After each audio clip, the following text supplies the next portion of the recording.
autres, mes bonnes gens, c'est Capitaine Paulus ici pour vous inviter à venir me rejoindre sur la route des navigateurs dans le centre du Québec. Une bien belle route tout en histoire puis en nature qui suit le long du fleuve là, avec ses paysages à couper de vue.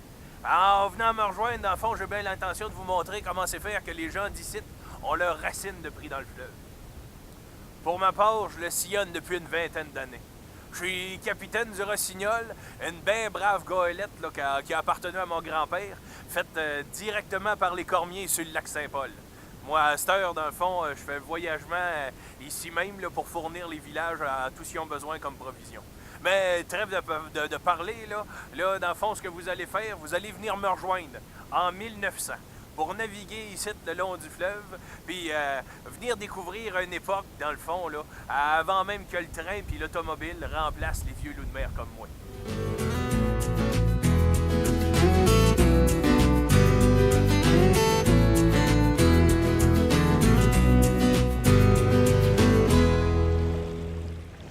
Le fleuve était aussi le trajet emprunté par bien des immigrants qui s'en venaient s'établir ici.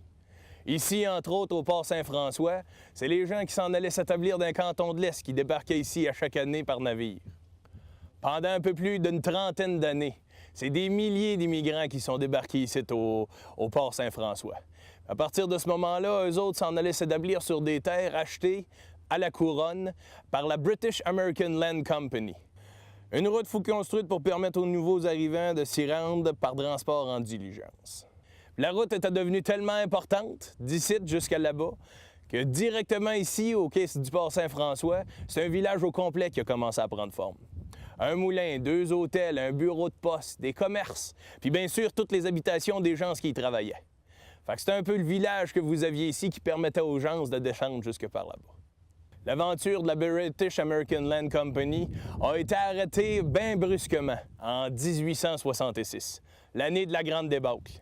Toutes les installations du port Saint-François furent emportées. En même temps, comme la plupart des terres de la British American Land Company avaient déjà été distribuées, pour eux autres, ça valait pas tant la peine de reconstruire. À partir de ce moment-là, le port Saint-François est devenu bien tranquille.